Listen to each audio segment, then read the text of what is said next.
Please be advised, the Kind of Movie Critics podcast may contain spoilers. This includes most of the movies you're going to want to see. This shit also contains profanity, so there's that. Enjoy. Yo, this is Treezy. Yo, this is Kory. It's Martin the Mailman. It's Jesse T. And I'm young Leezy. Yo, Kind of Movie Critics, man. We so back. Guess who's biz at? From the dead. He already talking about nigga shit with Kory. No, you were talking. I was that shit. Talking that N-word shit, man. Yeah, man. We're a pro N-word password. We're a pro N-word podcast. Yeah, very, very pro. I'm pro N-word in life all day.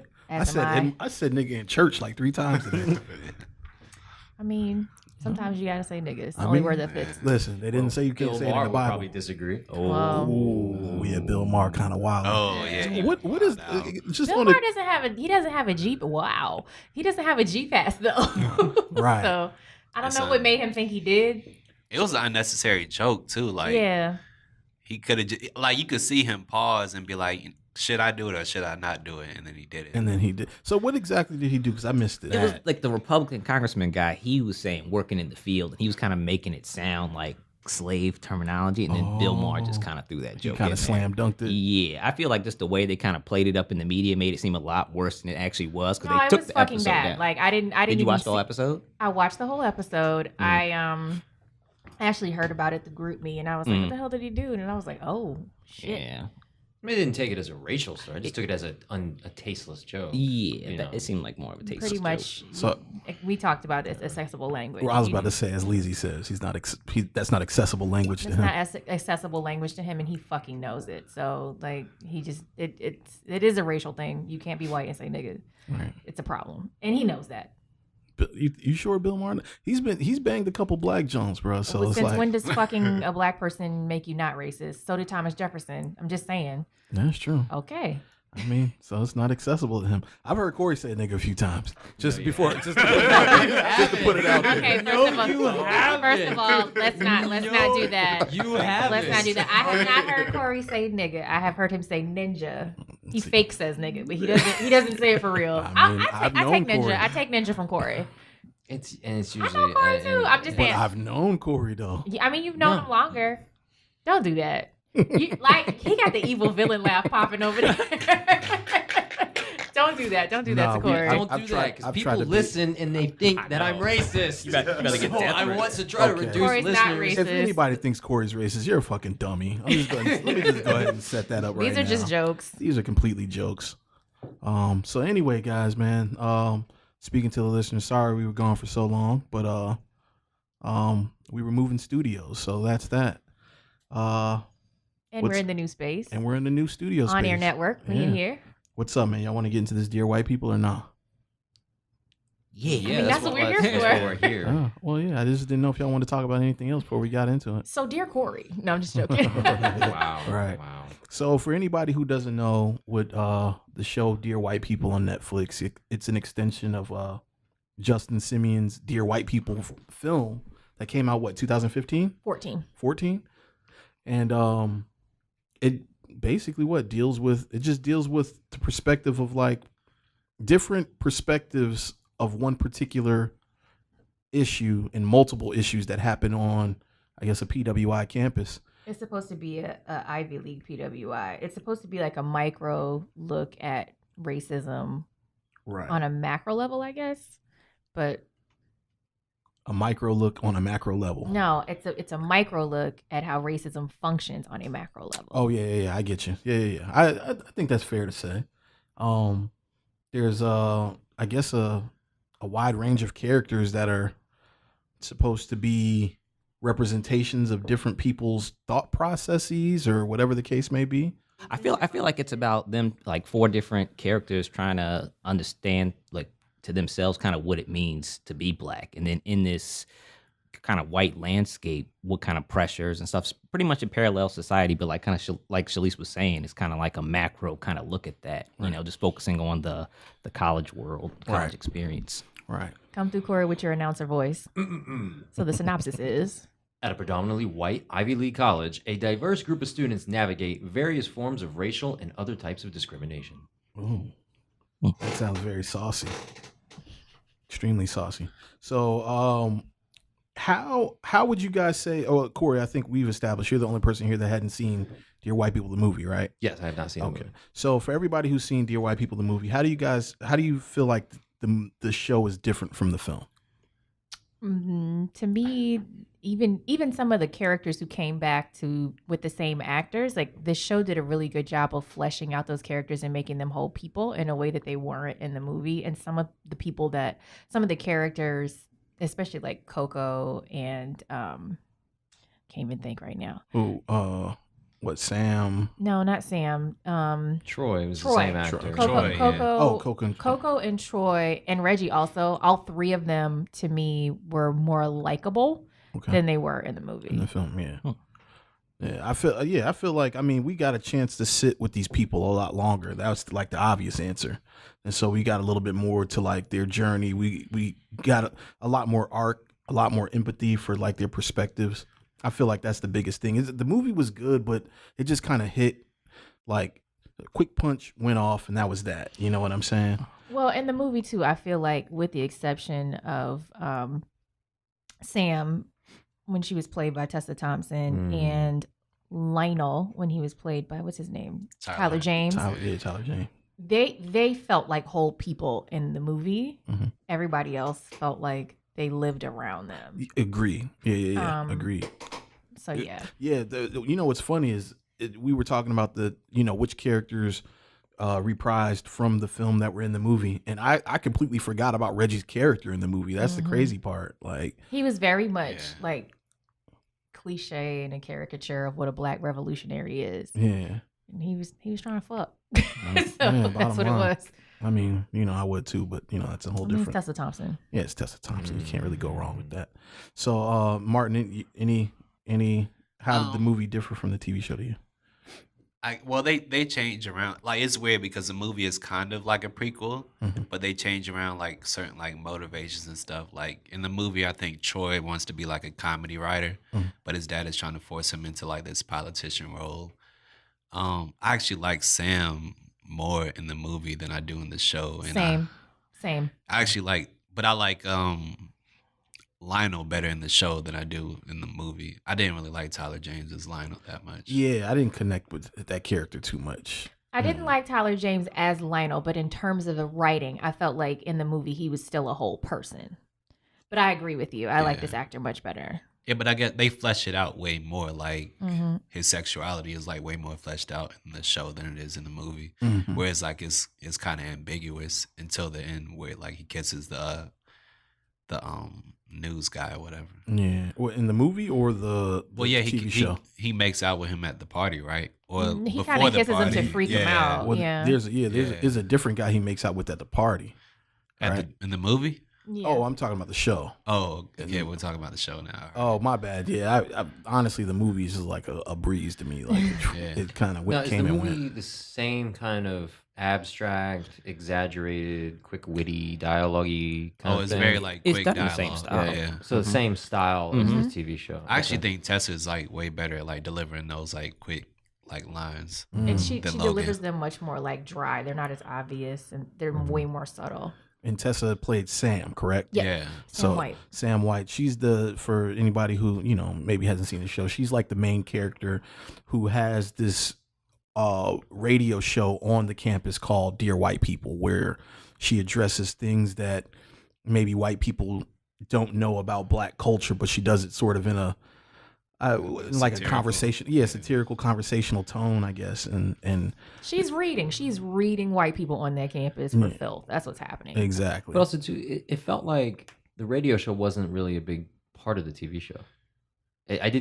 Was in the movie, was there a heavy emphasis on like what white people need to know or not know or do or not do, versus I guess, like the show was kind of like more of a venting thing, and like we didn't see much of the radio show. I guess in the movie it's like the radio station is played on campus like 24/7. So it's like you'll just hear like the show come on and white people get like the scrunched up face like when they're being read and stuff. So it's like literally everybody on the campus has to hear it. Right. Okay. But I would say in terms of its presence in the movie, it's about the same. Okay. All right. So like what did did the radio have more literal? I get it, Dear White People. It's not really the radio show, but it's more of the whole movie or the TV. But like, was there things that basically Dear White? What were you saying to white people? The same kind of shit she's saying on the show. Just the same shit. Okay, similar. Like like Dear White People, when you ask to put your hand inside of my hair and says, ooh, you have a good grade of hair. Yeah, that actually, you Just a kind of sound like a piece of shit. Okay. Yeah, like all right. it's just things that that white people may not understand. No, I get it. About. And it's really like calling out like microaggressive racist behavior. Okay. No, I know. I get the concept. It's just it felt like in the TV show it wasn't as prevalent. I thought it would be more. And in the movie, Coco is like trying to also get her own show. Like she's doing YouTube videos to kind of like in response to Sam's videos. And she's trying to get picked up by a guy who works for, I think, what is it, MTV or BET or something like that. Something like that, yeah. A producer comes and talks to her. Okay. The show opens up with a quote from James Baldwin that says, "The paradox of education is that as one begins to become conscious, one begins to examine the society in which he is being educated." So that kind of just, in a sense, that's kind of the, I guess that's just sort of like the tone for the entire, we see so many characters sort of like switch their arcs and their positions about things. And I guess that's kind of like the undertone for the entire thing. So in talking about this show, and again, for me, I like the show better because we get a chance to really examine these characters. Out of all of these characters, who do you identify the most with? Shit. You want to go first and just go around the table? I will, because I kind of had a hard time with this one because I don't know. All right, so for me, it was actually Rashid, the African guy.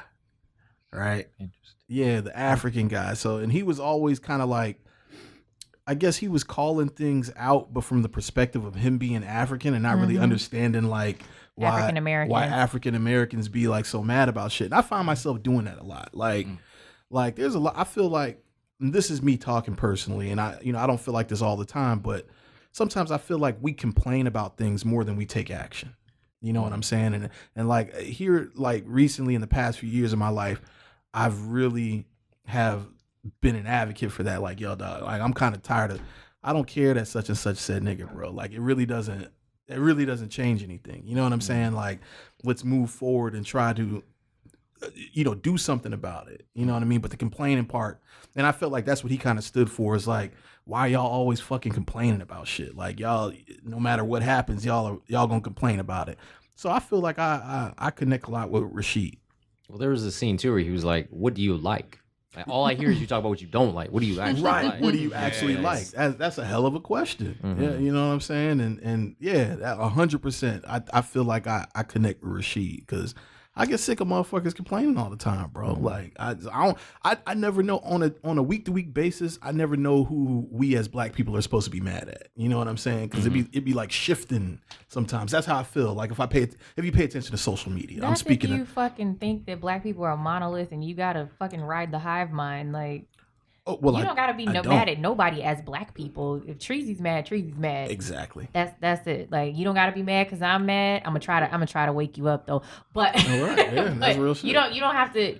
I think that's so weird that like, oh, black people are mad, so I can't say something or I have to say something because I'm black too. But, it's so strange. Well, here's the thing: yes or no. If you're in a room, if you're in a room and there's 6 of y'all talking, right, and y'all are all like, take one position about a particular subject or a particular person, and then that 6th person is like, I really don't give a fuck about it.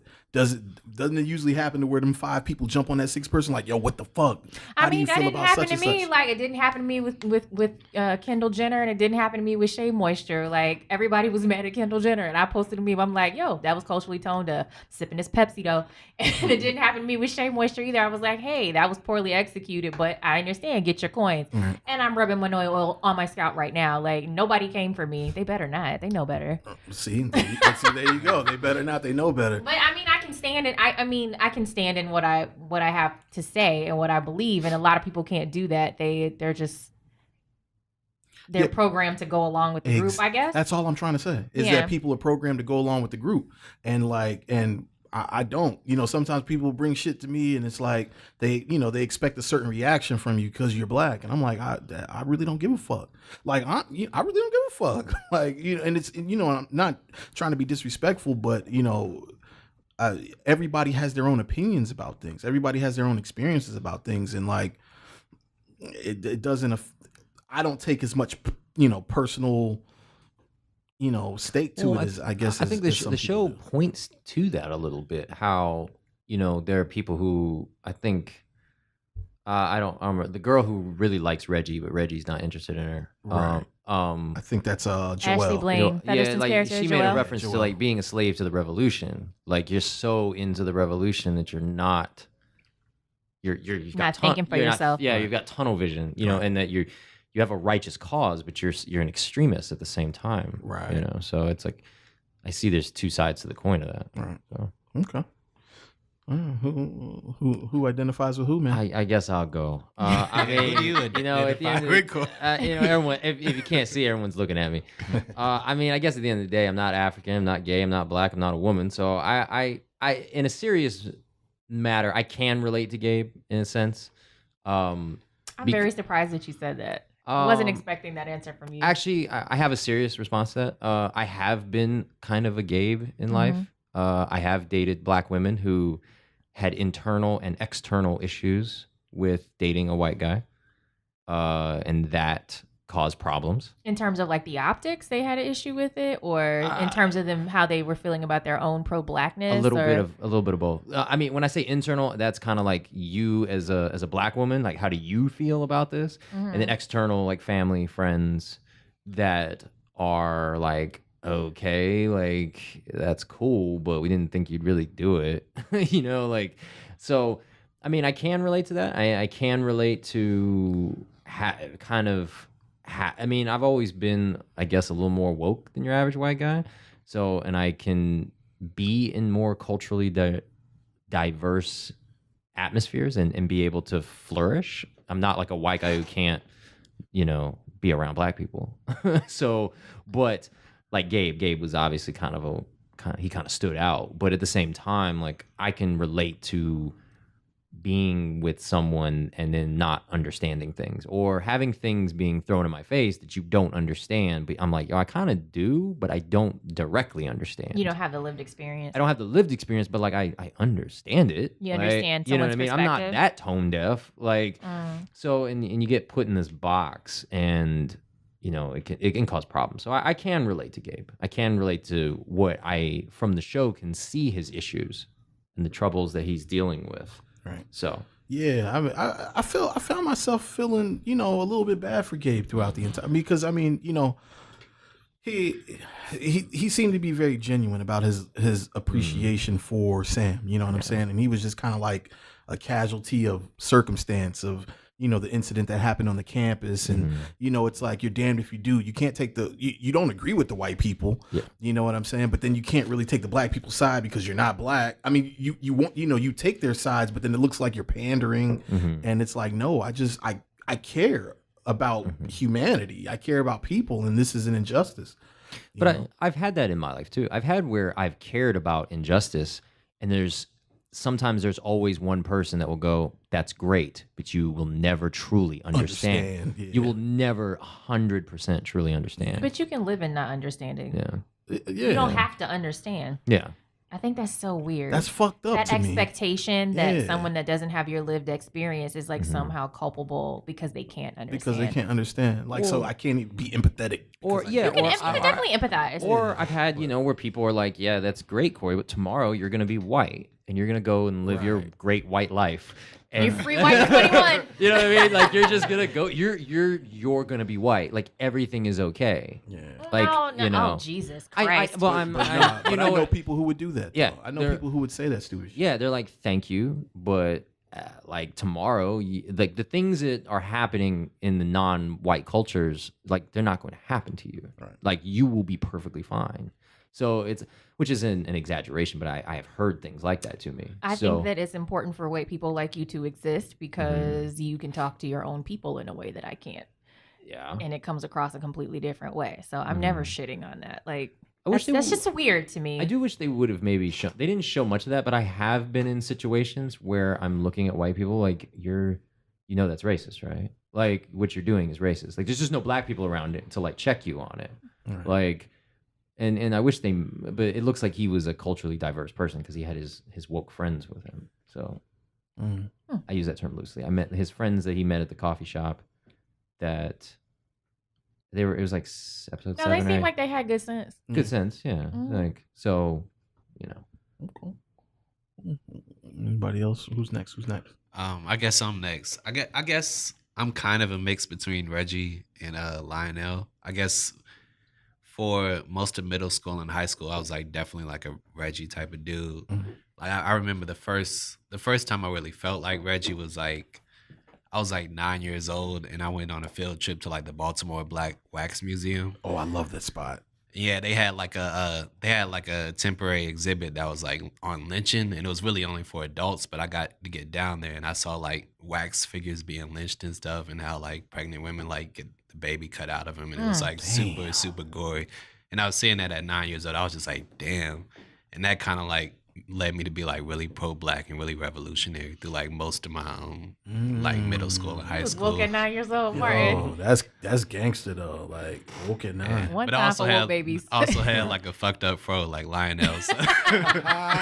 So that's funny. Pull out them pictures. And I kind of remember being like I went to a HBCU for 2 years, so I remember leaving like a place where I was like one of the only black kids in the school. Well, it was really like 33% black, 33% Filipino, 33% white. So it's like a definite mix of people, and going to a HBCU, feeling kind of out of place, like being kind of a black nerd at the same time, and feeling kind of awkward, and like you have to like navigate your blackness more because it felt like there was different levels of blackness at the campus from all the people you meet. Talking about HU? At Hampton. Yeah. That's interesting because my experience that is there's a lot of black kids, because I went to Hampton also. There's a lot of black kids at Hampton who are very much like the only black kids in their high school, like, and that's their experience, and they come there. What high school did you go to? Salem High. You went to Salem. Yeah, that's about the breakdown of it. 33. Yeah. I don't know. I don't know your experience. I'm not male, so I think it's a little different in terms of those types of conversations and where you fit in. So when you say like you were the nerdy black kid, like what do you feel like you did that was nerdy? That I guess I watched like a lot of TV shows. I knew like a lot about movies. I knew a whole lot of like about alternative hip hop and stuff like that.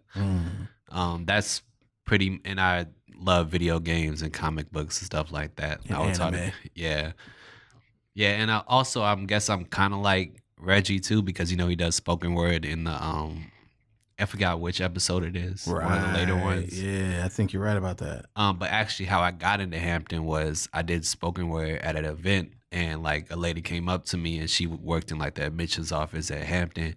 It was like, come to my office like the next week and I'll get you in Hampton, and that's how I got in. Interesting. Yeah. Damn.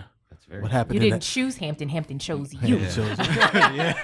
But like, I'm kind of concerned about what happened in the office. You didn't really get into that. That sounds like real. Oh, you're such a teenage boy. Anyway, that sounds real Miss Robinson-ish with The Graduate. Anyway, or she could have been like, this young, brilliant black man needs to be on our campus. Could have been. My story sounds a little cooler, but it doesn't. So I guess I'm somewhere between Joel and Reggie. Like I care and I'm down, but sometimes I'm standing on the outside looking like y'all take this shit way too seriously. Right. I have my moments. It's funny, like we were in here talking the other day, and a friend of the show, Shamir, was like, I listened to the show and you're like this left-wing Democrat revolutionary pro-black person. I was like, have you talked to me in real life? In real life, right. Yeah. But one of the things that I appreciated about Reggie, that in juxtaposition with Sam, which is something that you really learn watching this show, because in the movie I didn't really pick up on this. She wasn't really secure in her blackness from day one, whereas he's like, I'm black and I know who I am. And I experienced that too with Joelle. She's like, I'm black and I know who I am. And Joelle wasn't afraid to be herself either. So, you know, those are the two characters that really I was just like, okay, these are my people. I'm okay. That's kind of funny. Before you said it, I was expecting to hear like a piece of Sam in there, but to hear you say not Sam. Like on the Coco episode when Sam was trying to be down, like yeah, she was. That's not how I see myself. Right, but I mean, I don't know. Jesse's smiling at me. But she's speaking on the mic. I really do think of you, though. Yeah. I've heard somebody has called me. They'd be like, "Oh, you're Sam White," but they call me Sam White after the movie, not after the show. In the movie, she doesn't come across that way, as though like she's really, really looking for a black experience. Like I'm not biracial. For those of you who are confused about that, nobody in the room is, but I get asked that a lot. It's weird. But like she was saying like, oh, it's like a mini Hillman College. And I'm thinking, if you wanted a HBCU experience, why didn't you go to one, first of all? And then it's like, oh, I got to get these white girls together. And somehow like she wanted to tell Coco about blackness. It's so weird. And like, that's not how I experience myself. I'm not out here telling the dark-skinned girl about the struggle. Right. Like Okay. I'm very much aware that we have different experiences. So I just think, I don't know, something about her is inauthentic to me. And I really don't like how she treated Gabe.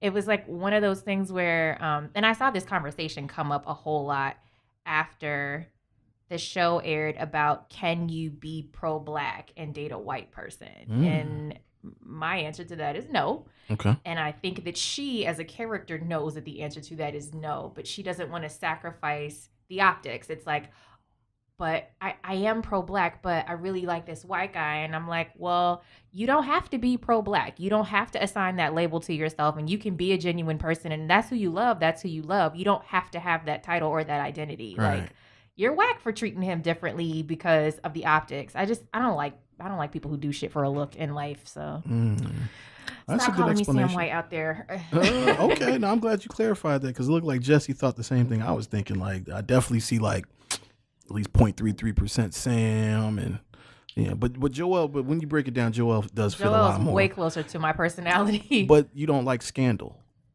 Do you watch Scandal? Who said I didn't like Scandal? I don't know. I don't watch assumed it that. anymore because Yeah. it just got stupid and I stopped watching it. But I don't dislike Scandal. Oh, because she was all up in that Scandal parody joint. What was that joint called? I don't remember, Defamation. but Defamation. it was very from a satirical standpoint. It was very interesting. But no, I'm more of a How to Get Away with Murder. Like that's my thing. Oh, okay. Still team Shonda Rhimes, I guess. Kind of, sort of. Kinda, I'm sorta. scared for her, but we'll talk about that later. Damn. You know, one thing that's interesting, you talked about how she treated Gabe, is like, to me, from what I've seen, she didn't get the same backlash as like Issa on on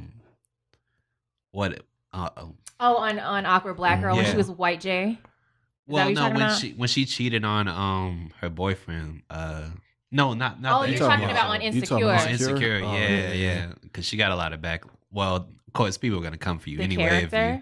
But I mean, I was upset with Issa. I was like, I thought she was. We'll talk about Insecure when it comes back on. Hold on. I'm lost. She did something with a white guy on Instagram? No, not with a white She guy. cheated No, on her boyfriend. Like, okay, this show, but I Sam don't get cheats on Gabe. I don't get the with parallel. Reggie, but Issa cheats on. That's right. Lawrence Yeah, with her Lawrence. ex. I completely forgot that she cheated with Reggie for a quick second. Yeah, that was kind of corny.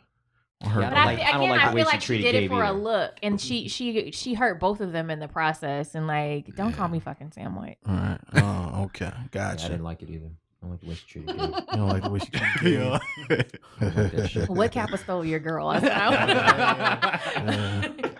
Yeah, the thing though, Kory, is that you really could identify with Dane though, because you What? Yeah, because you really be on I some like like beer. wild drinking shit. As he has 2 beer bottles in front of him. Because I like to drink beer. I'm thinking. Yeah, yeah. Wow. Yeah. Okay. I mean, mean- there's- the guy who had very little screen time and got so drunk he killed himself. right. I mean, but you know what? White people have superior livers, so I mean, Do you that. should identify with Dane. It's what your people have going for them. I'm not a binge drinker. But you do have a superior liver. Ew. That Kory, doesn't. there's footage out there. I know.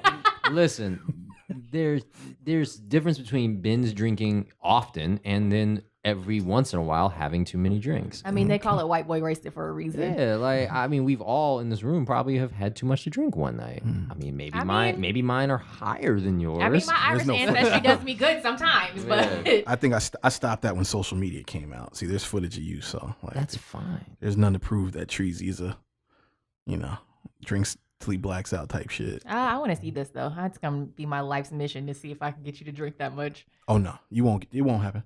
It won't Don't happen. challenge me. Yeah, it won't happen. I'll tell you what. As long as I've known him, I've never seen him drunk. Yeah, it won't happen. I'm like one of those like supremely responsible, like when it comes to substance individuals. Like I'm like a prude when it comes to like real gangster shit, man. It's all good. I just know who I need to call when I'm fucked up. Yeah, there you go. Me, the characters I kind of related to were definitely Lionel. I see myself as kind of like the on the outside kind of observer type person, trying to kind of make sense of the world and try to formulate it into some sort of a story that kind of affects the public. And I feel like also Sam's character, she kind of does that really well. Her militant way of kind of delivering her ideas on the radio show. I feel like that's something that I'm trying to do in my films in a way. So that's kind of how I guess relate to those characters. I don't feel like you're a person who like beats people over the head with your revolution though. Like Not yet, but I feel like the bigger stories that I kind of want to focus on do have that kind of element enveloped in the story. Yeah. Jesse's into it. He definitely is. Got that loud, quiet disposition. Like you don't see it coming. Scud missile from the left. you're like, oh shit, you're woke. Too late. Yeah. Okay. All right. Well, yeah. There's a lot of characters we didn't even really talk about in that perspective. That's surprising, man. Yeah, Sam. When you broke down Sam, you really just kind of opened my eyes to a couple of things I didn't even consider about her. That's why I thought you were going to say her, because I do see a little bit of Sam in you too. In me? Well. Mm-hmm. Oh shit! Explain. With the whole fact that this podcast is your idea and stuff like that, and you wanted to be a voice and offer like a platform, like what we're doing here, like there's nothing out there really like that. The movies we're talking about and stuff like that. Right. I feel like are movies that don't really get talked about a lot. I feel like this is really good, the fact that we're talking about Dear White People, because when you look at some of the language on like IMDb and stuff like that, there's this hate, and I feel like that's kind of clouding the overall message of the show. So again, I feel like that's kind of like what you're doing with your podcast in a way. It's like you're offering a platform, a voice for interesting. To be fair, there are other podcasts that examine this as subject matter, but they're not as fun as we are. No shade, because some of y'all have some really cool, interesting things to say, and so I do listen. That's why I know you exist. But like, but I'm saying for other like movies, black films and stuff. Have you seen some other podcasts that? Okay. Yeah. There's a few. There's a few, but like I said, there's like a tone of seriousness. I'd say like for colored nerds when they're not as serious all the time, but they don't just talk about movies. Right. Yeah. I guess I appreciate that, Jesse. I mean, I never looked at it in that vein. I think I automatically do the gender association. Like, there's no way I could fucking be Sam. She's a light-skinned girl. You know what I mean? Like, but no, what you say makes a lot of sense. Automatically associated with me because you're a light-skinned girl. Yeah, all day. No bull. Gender association is real. So anyway, I do kind of want to touch on that Scandal parody, dog. That shit just had me Hilarious. And I like how they kept going back to it. When she was like. When he told her, what did he say? Suck my cock right here in the Oval Office. Yeah, blow me. After she tried to get him together, though, like that is exactly how it happens on the show, though. Yeah, it really is. It's like, you cannot treat me bad. He's like, but you want this dick, though. Right. But it seems like Justin Simeon, who we didn't really talk about him. I really think he's brilliant, and I'm looking forward to seeing some of the things that I watched that the Chase Jarvis thing that you sent me, Jesse. It was like a 2 hour, maybe like an hour and a half long episode interview. That was really, I learned a lot about his process of making the film. That's what I thought was really interesting. Yeah. Just to see how this whole project kind of grew from this group of people like Justin Simeon having the idea and then putting all the money into just making a trailer, and then from there trying to build an audience for this and try to make people feel that it was an actual movie that was going to be produced, and then from there finally getting the resources he needed to make the film and then the series. What really struck me is he said he filmed it in 21 days. You know, he had like the movie movie in 21 days, Wow. which is pretty crazy. And he broke it down like I guess he had got the green light to shoot it at some college in Wisconsin, was it? It was like one of those states that nobody talks about in like Midland America. Shout out to the Midwest. Yeah, and it's just like everything kind of lined up for him at one time, and he had 3 weeks to make the fucking film, and it was I mean what he came out with was great. And I mean and just the fact that like Netflix and Lionsgate seemed like they extended their hand to a television show. Oh yeah, that's pretty big, man. I'm very much looking forward to what he's going to produce in the future. Well, I think too, like African American storytellers and stories are really popular again now, like they were in the 90s. So like now is the time for Netflix to jump on that train. Right. You think about shows like Insecure and Atlanta and just offering a fresh perspective on the Black experience. Yeah. This is about a Black college experience, but it's not a different world. It's a different experience. Right. We're about to get that too, again with what's the spinoff from Blackish. So yeah, the college Yara one, Shahidi. Yeah. I love Yara Shahidi. I think she's dope. Yeah, I she's can't dope. imagine being her age and just so she's wise, bro. self-aware and why I wasn't though. I was such like a ratchet teenager. Yeah, what's the thing you had me listen to? The Code Switch? Was it with her? Yeah. Yo, she was dropping some knowledge, man. Absolutely. To be 17. Well, when you look at who her parents are, like, right. How could she not be? But no, at 17, I was not that culturally or self-aware. Like, I just wanted to listen to Biggie and have boys like me. So, right, real talk. I mean, not me. I said real talk. Like I agree with her. Like, I mean, you like girls and you was listening to rap. Like, Yeah, and you were for concerned about like, what's my fit going to be for the next day? Like, to some degree. I cared about my grades, but that was really it. Like, I don't know. I mean, her level of understanding of the world, I feel like I'm just like settling into that in like my 30s. You know what I'm saying? But it's like, not just her. It's like Amanda Stenberg, and then you have Zendaya, and it's just kind of like, damn, y'all are. Yeah. I mean, then you have like Marley Diaz, who's like 11, and I'm like, Jesus, how are you this that's woke? crazy. Like at 11, I cared about Barbies and like cheerleading. I did not. Right. I mean, I was reading Malcolm maybe at like 13, but right. but still. So what episode would y'all consider was your favorite episode from this series? Mine was the first Coco episode. Same. Okay. So Coco was an interesting character because she didn't. When the show started, I thought she was going to be like the evil bitch antagonist, and then it just opened it up, and it opened my eyes to the fact that like most of the characters are very conflicted, but hers was a little more spoon-fed to you, but it was way more interesting than I thought it would be. So I really liked that. Like she struck me as someone who was just extremely torn. right. And I think that's kind of the theme of a lot of the characters. Almost every character in a way is torn about something. Did you get that she was torn, or did you Like get she that doesn't know was what to just- do. Like you have a conflict, an internal conflict. I Oh, I didn't see, see her as okay. having an internal conflict. I saw her as Yeah. being fucking frustrated with all the fuckery that was going on around her. Yeah. And like I saw her as being like very frustrated with Sam and Sam's like discovery of blackness, and then just wanting to turn that around on her to be like, oh, you ain't down. And she's like, I'm chocolate and I'm black for real. I'm not like you trying to figure out who the fuck I am. Like Right. I know who I am and I'm okay with who I am.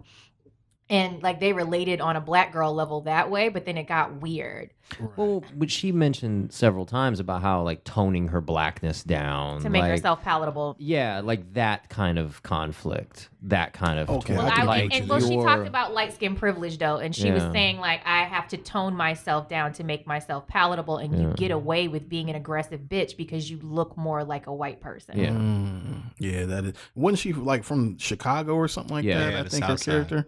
Yeah, I think. But she that was- lied about it for To a the while. AKAs. Yeah, the not AKA. I'm The sorry. Alpha I Delta apologize. Rose. Sorry. The Yeah, mashup of the black sorry. sororities. Yeah.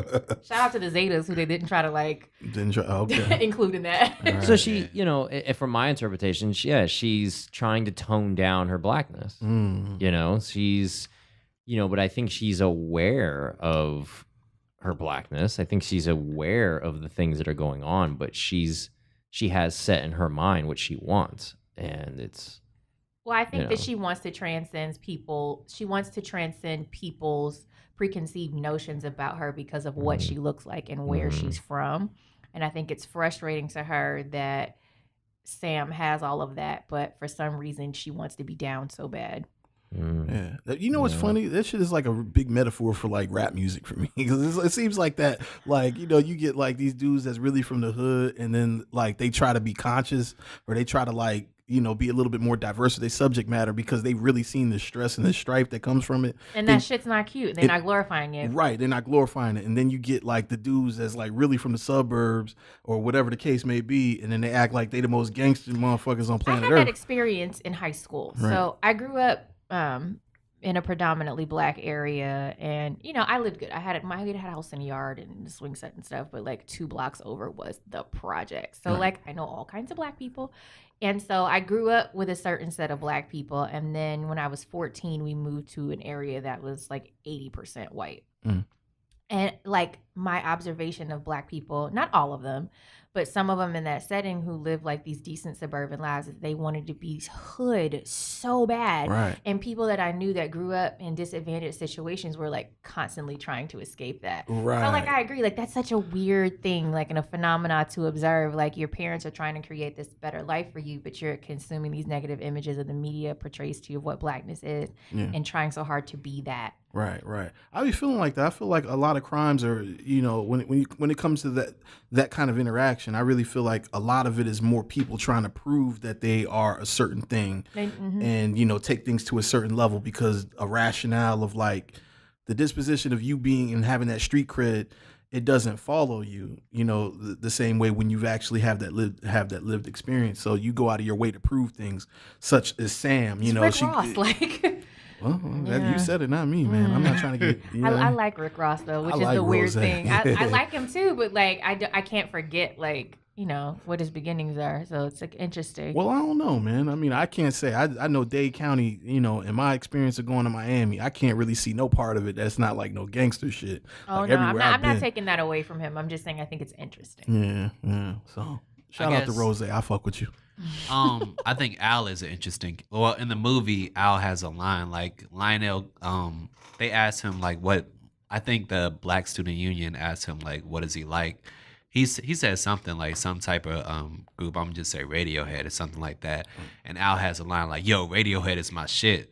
But it kind of like that said so much to me because I've been in those conversations where it felt like somebody was overcompensating. I'm like, bro, you could just say I like Radiohead. Like you don't have to like add shit or yo I fucks with Radiohead or that's like yo they be going way too far with it. And when you find out they lived in the suburbs and stuff, so it's like so. But that also happens a lot in college where people will get to college and try to like reinvent themselves. Oh God, man. yes. Listen, there's so many motherfuckers that went to high school with me that I saw in college, and I'm like, what? Get the.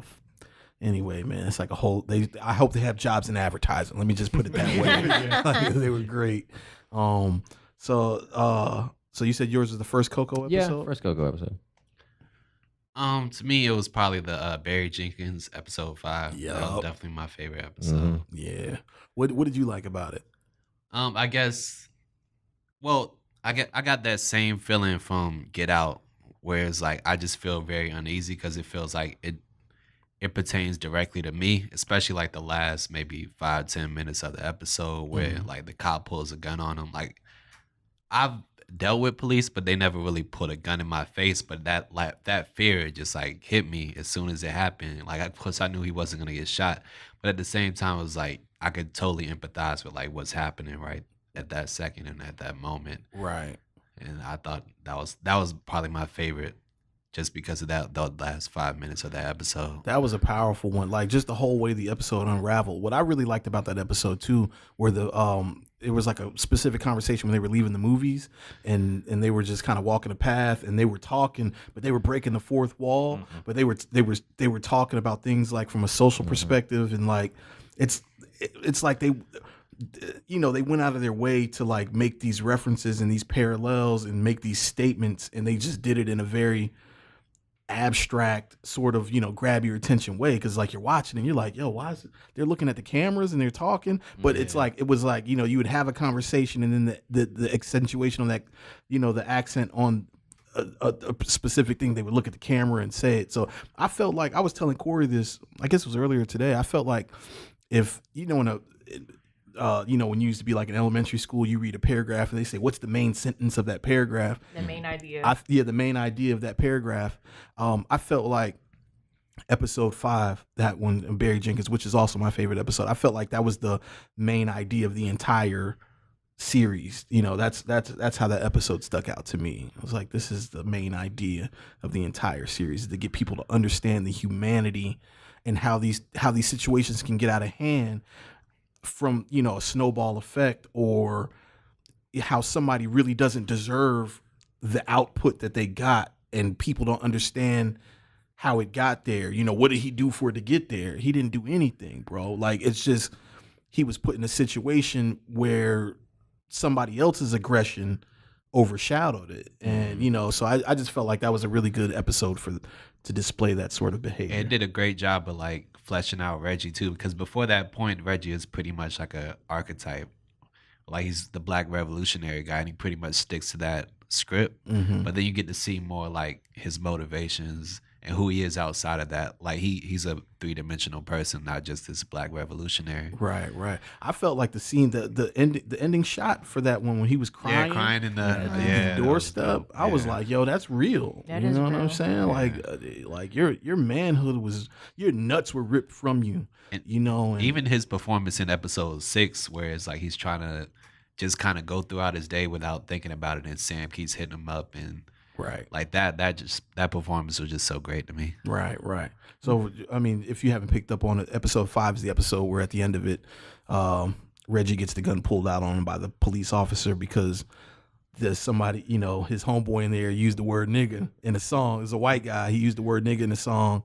They were doing some future shit, and it just turned into something else. I think that Gabe's position in that story is very interesting too. Like, I was gonna ask about that, like what you thought of that.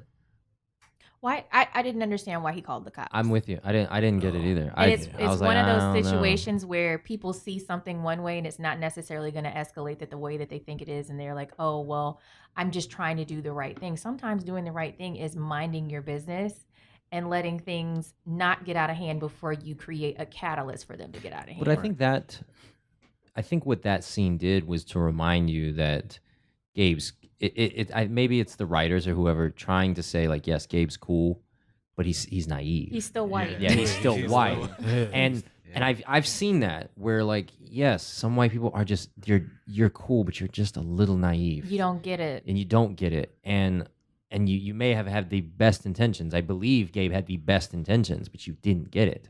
So I think that's to remind the viewers, or maybe to remind the white people watching, that like sometimes you think you're doing something good, but you're actually not. You're being naive to the situation.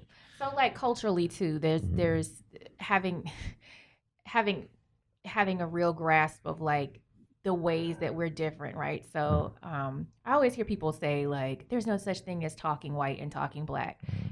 People from different cultures code switch. And so there is such a thing as talking black. There's a way that I can communicate within my own culture and be most easily understood that outside of my culture I cannot communicate. And there's like a level of aggression sometimes that we exhibit, in the tonality of our voices and, some of the words that we use within culture, that when you're outside of the culture, like you might perceive as like, oh, they're about to fight. And it's just because you are not a part of it, you don't get it. And so it's like, oh, well, what's going on here? Like, there's a level of fear that I don't have in certain situations that someone outside of the culture might be afraid. And I think that's one of those things with Gabe where it was just like, you don't know him, but you perceive this to be a situation that's going to spiral out of control because of the way that he is communicating that's unfamiliar to you outside of the culture. What was your favorite episode, Jesse? They all kind of blur together to me. But That's what happens when you binge watch. You start to lose track of. But really, I think the first 2 episodes really kind of pulled me in. The first episode, like kind of seeing how they went from the movie and kind of built upon it and stuff like that. I felt like that was kind of a big part that kind of like drew me in. But then in the second episode, I feel like they really started expanding in a way that I really haven't seen a TV show kind of develop. Like I feel like they're kind of doing a little bit of what Orange is the New Black does, how they focus on the different characters. Right. But I think what this show does really well is because there's not as many characters, you get more fulfillment because it's more kind of focused. And Right. I feel like in the second episode, I really like the way they they handle like the sex scenes in the show. Like I love like the threesome that Lionel has. I thought that was weak. And then like seeing how like like House of Cards is another great Netflix show, and they have a threesome scene in their show. And I remember when I first saw that, I was like, holy shit, this is like groundbreaking. And then seeing it in this show, I kind of thought of that same scene, but the way they handle it with so much comedy and such a different perspective, I just thought it was really unique. I feel like I was watching something that was fresh that kind of it really hasn't been done before.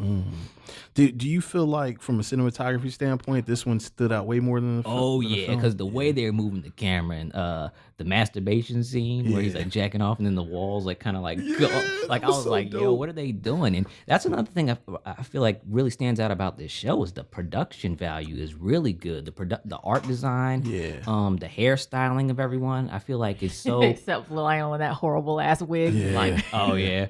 That was bad. That's probably why they cut it off in like the second episode or whatever. Yeah. Got rid of that quick. Yeah, but I mean, everyone has their own distinct style and everyone's room is distinctly them. And that's something I really appreciate about the show. Yeah, it seemed like, I mean, and going back to that Chase Jarvis interview, like Chase Jarvis has a show called like Chase Jarvis Live or something like that, where he interviews, people that he feels like are prolific to the artistry of entertainment and things like that. But Justin Simeon, he was talking about the process of creating the movie, and he was saying because he hadn't had any he came from a publicity background, right? He worked in the movie industry from a publicity standpoint, but he hadn't had any real lived experience as a director. So the vernacular on how to communicate with a DP wasn't really there. So and they didn't have enough budget to hire a storyboard artist. So he talked about like for every scene, for every shot, like he put together like this booklet basically of like references for how he wanted things to look from a color perspective, from a from a wardrobe perspective. It's like he would do a sheet for every scene that had the instructions for every person that was involved with making a particular shot, and that's kind of how he delegated the instructions on how to build a scene. So I hear that of what he talked about with making the movie, and then I see the progression here to where everything is like you said, everything is very honed in and specific to a character, a feel, the shot selections on how they choose to shoot this show. There was a huge increase in production value, but that's probably because it went from being independent to being backed by a real machine, Lionsgate. So the production value was crazy to me on this, and I did like the acting better, to be perfectly honest, but I think that was just kind of I think that's a byproduct of just having a larger span to deal with these particular characters, a larger span of time. So that's my take on it. What about the random Nia Long? She's been randomly showing up every damn where. Yeah, she does. Empire. Well, I haven't watched Empire, but I heard she's on it. Yeah, me too. I haven't seen it. I have nothing to say about it, to be honest. It's like her character. She's still fine as hell, but her character's there. I mean, I felt like that storyline was like unnecessary though. Like, kind of was. You're smashing an older, older professor. I mean, it helps build out Troy, who he has his own issues. I mean, it just completes the circle. He's a man slut, and you got to throw in the older woman, like. Well, I guess smashing also, a teacher, like I think it's just something to add on to. He's like big man on campus, right? But class president. He's good looking. He's much more likable on this show though than he was in the movie. Agreed. Yeah. Well, also I guess with Nia Long, like compared to all the other, well, he only ever had sex with Coco on the show, I think, besides Nia Long. But it seems like with Nia Long, that's the time when he's like most honest and vulnerable. Yeah, and vulnerable. That's where he really speaks his mind. Like he doesn't always speak his mind to Coco. He hides the fact that he smokes weed in his room, even though Coco is like has a blunt, smoking a blunt in his room too. So right, and he's very calculating in the ways that he interacts with Coco. Yeah, he is. Yeah. They also left the fact that Kurt videotaped them, like that was kind of in and out. Like I thought that was going to be a bigger deal. That could probably be some season 2 shit. Yeah, maybe. Well, I guess it's just the fact that he wanted really the pardon. He kind of just let them go. I guess you're supposed to assume that he let them go. He let them. Yeah, I mean he gave them the pardon. Yeah. So I mean I get, but it was that's kind of a big deal. like you videotaping someone. But I don't know. It was kind of in and out, so I thought that would maybe play a bigger part or come back to haunt him in some way. But It still might. It might. Season 2 is somewhere. Yeah, season 2. You feel like this is going to get greenlit for season 2? Yeah. I really hope so, but Netflix. Well, I think it definitely will.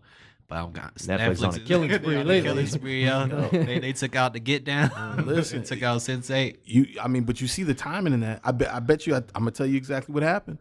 War Machine ain't performed like it was supposed to. It didn't. Yeah. It didn't perform like it was supposed to, and they're like, "Yo, we just dumped 60. And then listen, and they probably forecasting like, yo, Will Smith, so this whole Bright shit might not perform like it's supposed to either.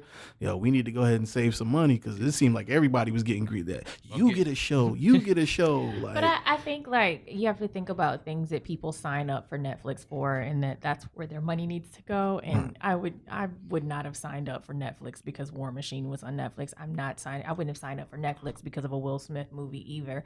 But I would sign up for Orange is the New Black or Dear White People. Those are things that I would be like, oh my goodness, when is that coming back? Yeah. So do you feel like that Netflix is kind of like jumping the gun with this whole financing films thing? No, I think you shoot your shot and you don't ever know what's gonna work. Right. I mean, like movies released in the theater, you don't know. Because Beasts of No Nation was a good movie. It was great. But did it inspire any? Well, I think it put them on the map. It's a movie, yeah. And I think like with a series, it's different. It's a reason for you to come back, right? But like if I can pull something off a Fire Stick and watch it once, that's really that. Like you know what I mean? If I don't have access to the content, and I think people are looser with TV shows for some strange reason. Like people will tune into a BS show for months on end, right? But like a movie, it's like you got to get them or you don't. Yeah, it's weird. Like, it used to be for me. It's weird. Like there was a space and time where like I didn't care about TV shows, but now it's like when I go to Netflix, I almost don't check for movies like that. Like it has to be a really compelling thumbnail, or it has to be a movie that I really wanted to see in order for me to really check for it. I am more checking for the TV shows and the documentaries. I watch too. Yes, the Listen, I'm just going to tangent off into it real quick because I would really love to do an episode about this. But Batman and Bill, bro, the Hulu documentary. Listen, for all y'all out there that haven't seen it or are not familiar with it, Batman and Bill, you do not have to be a comic book lover to fucking watch that movie. Watch it because we are going to do an episode about that if I got to do it by my fucking self. We can do a documentaries episode. I think that'd be dope. Yeah, well, I don't want to group that in with a bunch of other documentaries. Like I want to talk about. That movie is that good. Like, I'm gonna watch it. I don't want to do that. Like, I don't want to group that in with like I'm Not Your Negro. I feel like those need to be. You know what I'm saying? Like those need to be their own separate entities because there's so much to talk about with Batman and Bill. Like, and I wouldn't want to hold either one hostage with that. I kind of had this on my trough for us to sort of tackle and unpack a little bit, just because I feel like it's a I'm not gonna say a hotbed topic, but I feel like there's a lot of different perspectives on this. The whole scene that got the gun pulled on Reggie, where he had the friend, they were playing the whole trivia game and they were kicking ass. They obviously established their friendship, and then they get on the dance floor and they're dancing, and the white boy is kind of like, every time you brush your teeth, I'm a trap nigga. He's not censoring himself, and it turned into a big thing. Mm-hmm.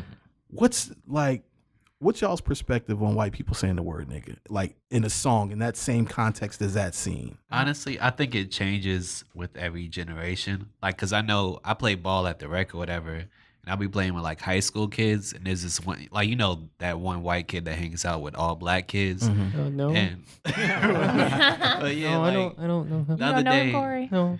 The other day I was balling with him, and he was like, "Nigga, pass the ball or whatever." And I gave all his friends a look like, "Yo, you're not gonna check him." Did you check him?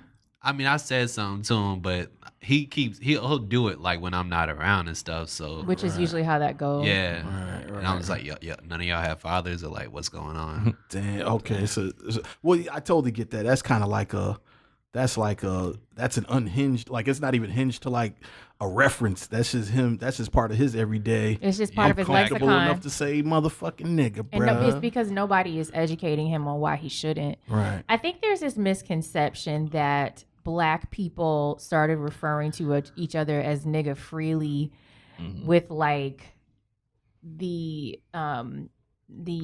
invention of gangster rap. That's not fucking true. Black people in America have been referring to each other as nigga as long as we've been speaking English. That's and it has always been used in the same context that we use it now. It's just you're another black person. And it has always meant something when we say it, and it has always meant something else when someone who is not black says it. And so that speaks to, and I've told you about this before, like accessible language. What language is accessible to you? And for some reason, people like to think that, well, black people say nigga, so why can't I say it? I'll stop saying it when you stop saying it. Well, my benign use of a word should not be the justification for your malicious use of a word. So it's kind of like, okay, well, this is a cultural thing, and this is you being tone deaf. Well, you can't. Well, you said malicious, but in the scene, he went out of his way to say like, "Yo, I'm really just repeating us. Like, I love this fucking song." But he knows that he does not have access to that language. He is not ignorant, and he felt comfortable in that moment that he had access to language that he knows he doesn't have access to. Because I know every white person who says it isn't being racist. Right. You know what I mean? Like I get their the intent kid, is not racist. The kid no. you're playing basketball with isn't being racist. Right. His intent is not racist. Yeah. No. But so that you're saying that like culture outweighs intention. That is in not that the only. sense? So we've had this conversation too. That is not the only word that is not accessible outside of a culture. Yeah. So I have two other examples for you. Right. I don't use this word, but faggot. Right. I know gay people who call each other and themselves faggot, but I know good and hell well that I can't say it. Right. And I don't. And the other word is midget. I know I've seen little people who are comfortable being called that, but I know by and large you're not supposed to call little people that. So I don't say it. And it's not hard for me to not say it. I don't see a gay person and they be like, you know what, I'm gonna try to say faggot real quick and see if they let me. Like, I just know that I can't say it and I don't. And I don't know why it's so hard for other people to just recognize like this is something you don't have access to and just live in it. It's not that hard. Yeah, I do think it's funny though that even in an educated conversation, I can still say the word midget and faggot, but I'm not saying the N word on this podcast. That's funny. I understand what you're saying. Like even to use it as an example, even you in an wouldn't say educated it. conversation example, I would still not say it. Yeah, that's funny. Because John you- Mulaney had a John joke Mulaney, like that. yep. Yeah. But like I don't think that you have a problem not saying it. Like you No, know I you don't. can't say it and you just don't. And No. like I don't understand what people's obsession is with wanting to say it so bad because they don't have access to it. I mean, I can understand it in the terms. I think some people don't look at accessibility. I think some people just like me. Like honestly, I didn't get the memo till about 3 months ago that midget was a bad thing to say. And so when I was saying it, I wasn't saying it malicious, and somebody corrected me. And of course, I But mean, once I someone took to corrected it. you, you're like, okay, I won't say it. I took to it. You and know what I'm it's saying? not hard I mean, for you to not say it, correct? no, it is kind of hard to not say it Because you're used I to have, saying it? Yeah, I have 30 fucking 4 years of saying midget. You know what I'm saying? So it's not like I'm not intentionally saying it, but the seeds of me saying it didn't start from anything malicious. It started because that was the reference of that was just what that was That's just what it. you heard. Yeah, so that was it. So it's like it's not like I was saying it to be malicious. So yeah, it is kind of hard But to if censor you were myself okay, and I not say got midget. that. But like you're like these white kids are not growing up in the 50s where you just call black people nigga. Like that's not how they're growing Well, up. But to be fair, there's a lot of kids that are growing up listening to hip hop. You understand what I'm saying? Like especially They now have parents that who would tell them, "Hey, you're white, you can't say that." Well, their parents would tell them that don't listen to hip hop. Like they would probably stop it at that route. My mom didn't know the music I was listening to. You see what I'm I saying? didn't play Wu-Tang Forever around my mom. But you know, but your mom would tell you don't use that word. Yeah, she would. I think But I would never use it to be said that. But I get your point. honestly, I'm gonna keep it 100, man. I think we got to get used. I think there's gonna be a point where we're gonna have to get used to it because I think in about 10 years it's gonna be out of our hands. You know what I'm saying? Like It'll be out of our hands if we don't educate our children. I think If you don't take the education time, or if you not. don't take the time to educate your children so that they Right. can educate their white friends, and if as white people you don't take the time to educate your children that just hey, you don't have access to every space. And I'm not even going to just put that on white people. Like in life, you don't have access to every space, Right. and you at some point just have to be comfortable with that. And if you're not, there's going to be fucking consequences. That's just how life works. Right. So and that's the space that I live in. I'm like, me personally, I don't get offended when other people say it if it's not in a malicious tone. I mean, I've been in situations where I've been called a nigger for real. Like went to school I went to high school in Texas, Burke-Burnett, Texas, for a couple of years, and it was a very racist town. And I've been called a nigger for real. You know what I'm saying? So it's like, so when I hear it outside the context of like, when I hear it and it's not malicious, like it really doesn't bother me. You know what I'm saying? I mean, I understand why it bothers other people, but it's really not something that I really give a fuck about, to be perfectly honest. And I'm not saying that you need to snap off on a person if you feel like they don't have malicious intent, but I think that there is a teaching moment there. And if you skip it, like that's a little irresponsible. Oh, well, no. Here's how I teach people. You know what I'm saying? It's like, honestly, I feel like in a situation like that, honestly, I probably wouldn't say anything. But like, if I were to say something, my only teaching point would be, if you're brave enough to say it, you know, if somebody steps to you, just be, you know, because here's the thing: if somebody steps to you and you knock them the fuck out, well, I guess you know, that's the end of that. That's the end of that. You for got real. it, Because dog. if that's, you know, what's the worst that's gonna happen?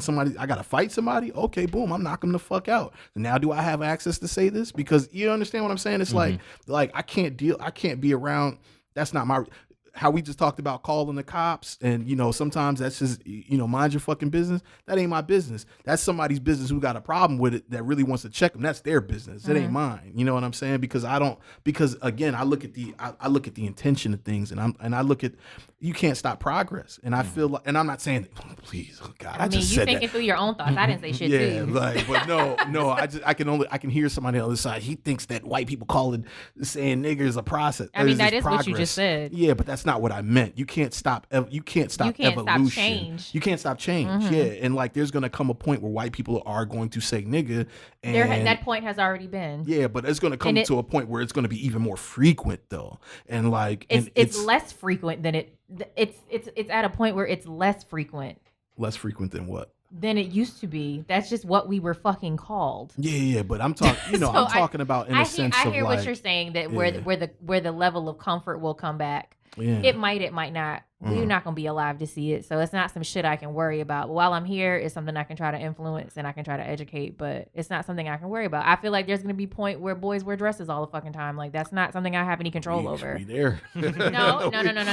It's still frowned upon. But I'm saying at some point it may become acceptable. Yeah. I'm kind of, as a white person, I feel like a lot of the examples everyone's mentioned are changing of the times. But like this word, like I had a thing in college about it, and it just has such a history of hatred, right? And like that's way more powerful than just being a dress on a boy or frowned upon. Like it's hate, it's hatred.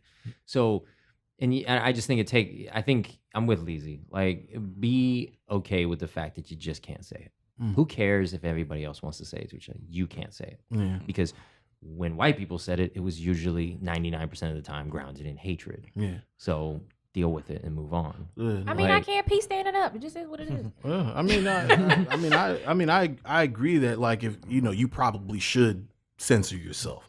You know what I'm saying? But I'm not taking responsibility for people who don't. You know what I'm saying? That's more or less what I'm saying is I'm just not taking responsibility and going out of my way to teach people who don't. You know, and unless it's a genuinely confused conversation. Like I have. So the way that he handled it to me was not like necessarily how I would handle it. The way that Reggie handled it, because he was very aggressive with it, and it's kind of like if you have to consider what your goal is there. Yeah. Is your goal there to get the white boy together, to read him, to be like, oh, you know, I'm going to tell you about yourself, right. Or is your goal there to really educate him? If your goal is to educate him, you can't be aggressive to a certain point because the person's not going to be educated. They're not going to receive it. They're just going to see you attacking them, and they're going to become defensive. Right. So, because that's what he said. You think I'm a racist? But that's what I'm saying. I actually interpreted that the white guy was more aggressive. Like Reggie, he kind of was. He walked into it, and then he was like, "Okay, we're gonna boss up now." And then he tried. In my opinion, it looked like Reggie tried to kind of back away with it. He tried to do what Treezy said, like, "All right, I mean, I'm just saying you don't need to say that." And then the white guy was like, "You calling me racist?" And he was like, "No, I didn't call you racist." Right. Like, so I felt like the white guy antagonized him, and then obviously that was what I was saying. You don't have access to every fucking space, and that's like the privilege. Like, well, why can't I can do everything else, why can't I do? Because you just fucking can't. Like, Yeah. I can't sunburn easily. Like, I'm okay with that. Like, I don't get it. I don't get this obsession. And it's not just a white thing, because it's something that I observe, like, Black people doing sometimes too, like, needing access to every fucking space. I've seen all kinds of people do it, and it's just weird to me.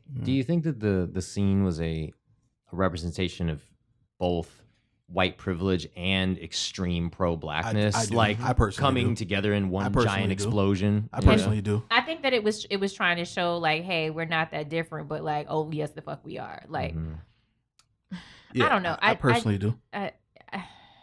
It was just very strange to me. Like, it was a really good scene. I thought it was a good scene, scene, but like in real life, that would have been like a very strange thing. Like, I don't know that I would have even been in that space to begin with.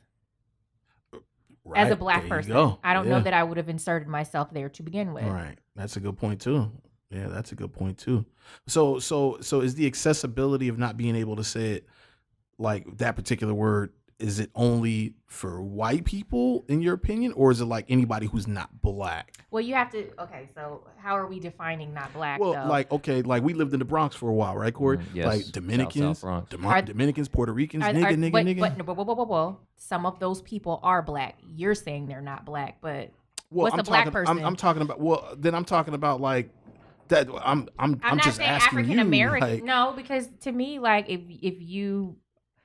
you are Black, you're Black. And you being Jamaican doesn't make a difference. You being Puerto Rican doesn't make a difference. You being Dominican doesn't make a difference. Like, if you're Black, you're Black. I'm not saying that only African Americans have access to that word. Like, okay. There's I'm a not million saying different you ways didn't say to that. I'm just no. I'm just saying, like, that's a weird thing to me, because I see, like, people who, the thing that makes me Black makes them Black too, but Black people will go, that person's not Black, and I'm like, well, that's so weird. Well, the context of the word nigga, we talking about African Americans, so it's like, though? Because there's plenty of Afro Latino people that was niggas on plantations in the Caribbean too. So I don't. Talk. I mean, what are we actually talking about? Yeah, well, this shit's too complicated for Treezy, man. I'm just trying to make podcasts out here. Playboy. No, I'm just saying there's a million different ways to be Black. Like, yeah. Okay. Well, shit. We don't have a monopoly on that shit as African Americans.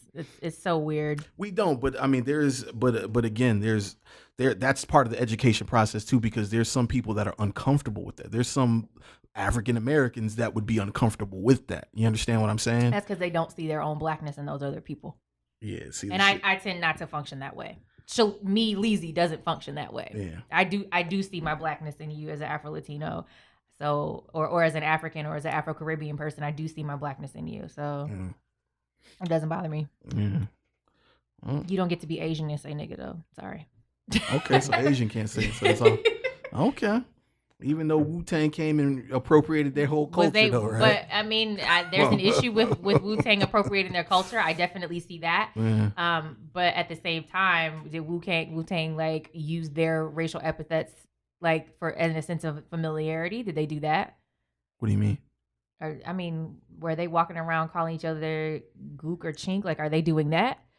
Chinky eye, snot nose, from the naps that to the hurts bunion my on my life. big Like toe. people saying chink eyes, like it's not fucking racist. Like in their regular conversation. Nigga, you just said, do they call themselves chink? I just gave you the answer. But that's what I'm saying though. Like in the same context, are they? I mean, well then they're wrong for that. It's not okay. I don't refer to people's eyes as chinky. Like, and when I hear other people say it, I'm like, do you want somebody to say you have nigga lips? Like, don't say they have chinky eyes. It's not okay. So meth, she coming for your neck, bro. I mean, just so you know, just meth. Fix yourself. Fix yourself, method man. So what? Out of curiosity, man, what is everybody watching on Netflix, or have y'all seen? So we can wrap this up, man. Yeah, I've been keeping up with Better Call Saul, and Fear the Walking Dead comes on tonight. I haven't been doing too much Netflix. I do want to watch War Machine though. Yeah, me too. Yeah, I've been watching the second season of Master of None. It's definitely. Oh yeah.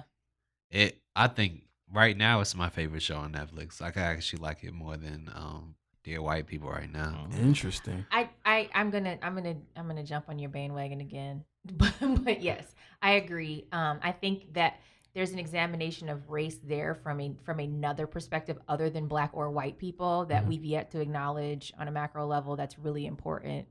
And even in terms of talking about Asian people, I'd say that like South Asians have even less of a voice than East Asians. So I think that is an amazing show, and I love what he's doing there.